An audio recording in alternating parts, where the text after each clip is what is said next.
Well,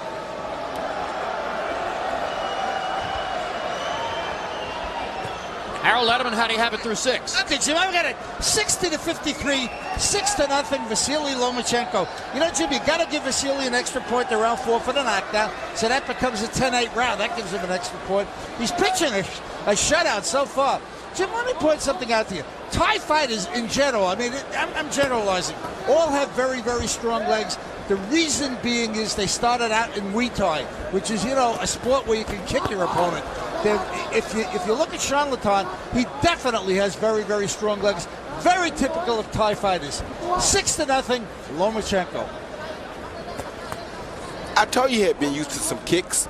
yeah, he could use some Muay Thai elbows right now to help him out. Something. He spent 8 years in Muay Thai before he took up boxing. The fighter you'll see in the next fight against Zo Shi Ming, Juan Pichit Wansong Shaijim, spent an even longer time in kickboxing before he took up boxing. Both of them said to us that boxing was rougher than Muay Thai.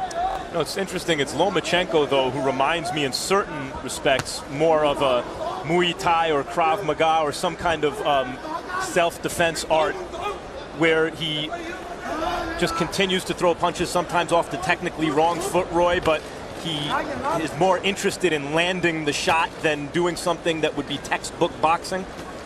Well, I think everything he does is pretty much textbook boxing. It's just that he's a great boxer who also can fight.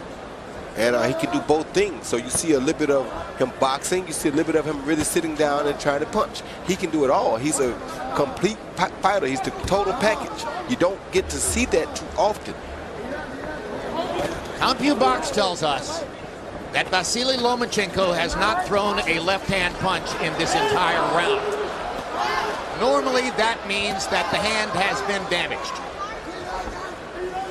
And he's landed some very big left-hand shots, particularly uppercuts and left crosses coming in on an upward angle. And he's not throwing with the left hand anymore, Roy. He may have hurt he may have hurt his hand on the head of Piriyapinyo's. He has a big head up front for a small guy, which means he probably is used to taking it, putting it down and coming forward with it. And if he brought his head forward while Lomachenko was coming forward for a punch, he could have injured Lomachenko's hand. This sounds very counterintuitive to most people. Some skulls are harder than others. Yes.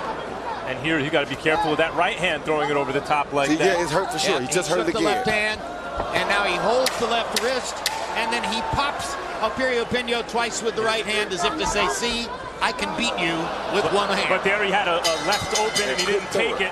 And here's